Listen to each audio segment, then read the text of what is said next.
Hi there, my name is Logan Keenahan, and I'm here with my mom. It's only her, we couldn't get to 4 because my stepdad is out on the road and my friends are both at work like jerks. So, I'm here to tell you why Jupiter Ascending is quite possibly the worst film ever made. Now, I remember when I was going to see the movie the first time.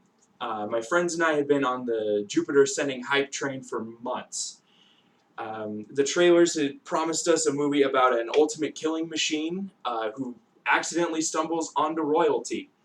But what we got is a plotless, characterless painting, really, that doesn't really work on any level as a film. Now, I say that for 3 main reasons. First, the directorial choices made. Second, the stylistic but empty storytelling. And third, just general reviews and statistics about the film, really. So, let me get my... Cool. So, to start with, we're going to look at the directorial choices. And we can't start anywhere but with Eddie Redmayne.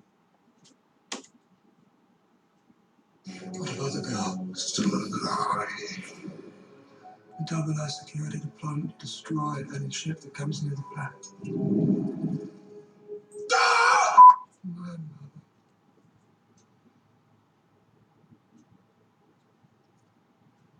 My mother told me what was necessary to rule in this universe. By killing people?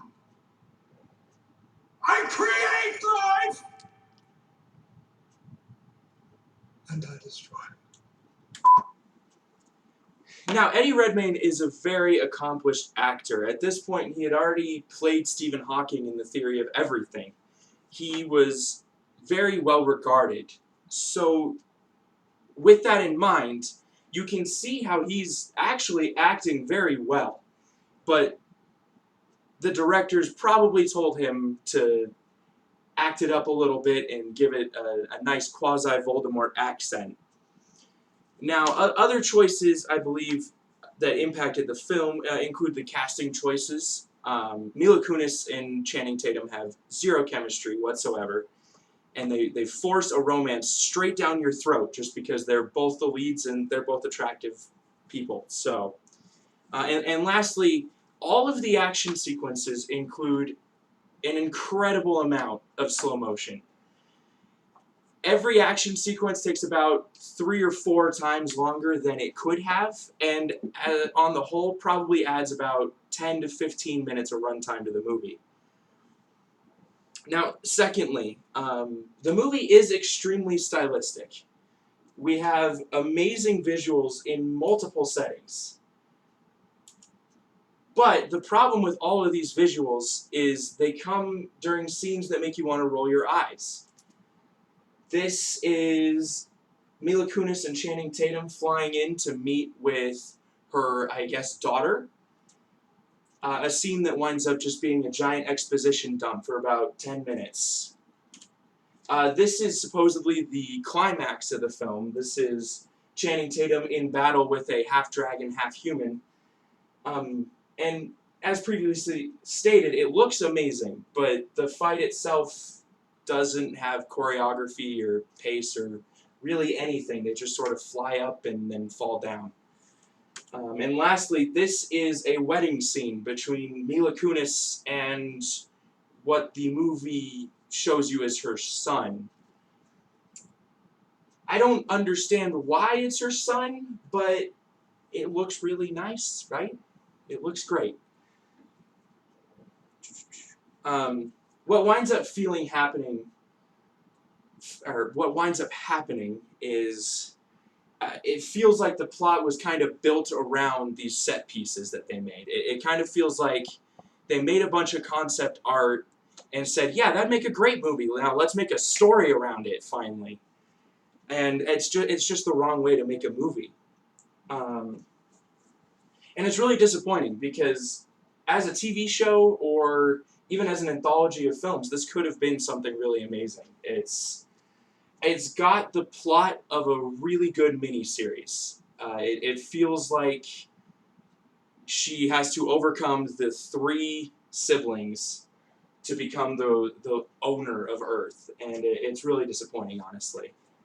And lastly, we're going to look at some general reviews and statistics here. So, this movie cost $179 million to make, and another $50 million in just stateside marketing. Now, it only made $47 million back in the United States, and 136 more overseas. So when you crunch the numbers, it lost around $70 million with marketing and whatnot. By every metric, financially, it was a flop.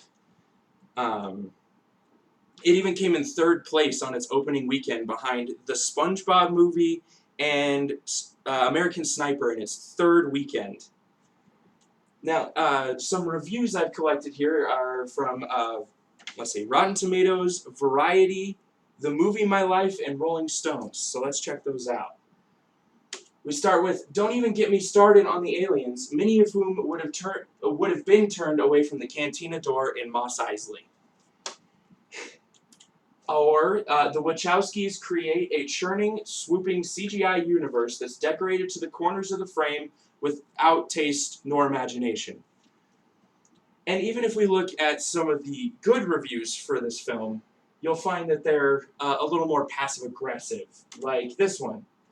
Eddie Redmayne is simultaneously the best and worst part of the movie. I have to agree with her, honestly. He's really fun to laugh at. Or, how about what I enjoyed most? Mila Kunis's royal outfits. Film review for Jupiter Ascending. A disappointing step backward for the Wachowskis, who lose themselves in an over-designed, underdeveloped Star Wars-style land grab in space. And lastly, from Rolling Stone, the Wachowskis lay a planet-sized egg with this soulless sci-fi what's-it. So, as you can see, even generally speaking, it was not well received. I have found a couple human beings who enjoy watching it for the visuals alone, but even they say it's hard to get through sometimes. So, in conclusion, I don't think Jupiter Ascending is very good. I think a lot of humanity agrees with me. But having to rewatch this movie to research it and, get solid points for this presentation really showed me I didn't need to rewatch it. What the Wachowskis succeeded in doing was highlighting failures excellently. I can remember almost every single thing I hated vividly, and I can't remember a single thing I liked. After rewatching it, there were a couple things here and there I was like, oh, that's interesting. There was a character that showed some sort of character development, finally. She was... I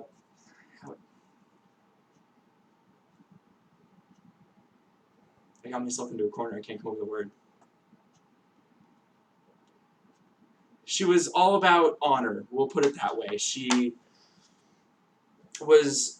On the record, she said that she couldn't condone what Channing Tatum was doing, but off the record, go get him, basically. And it was an interesting moment, but the fact that I stumbled so much trying to recount it just shows the sheer forgettability of the good moments in this film. So, thank you for listening to my talk, and I hope I shed some light on one of the worst films in human history. Thank you. Oh, I can't, okay.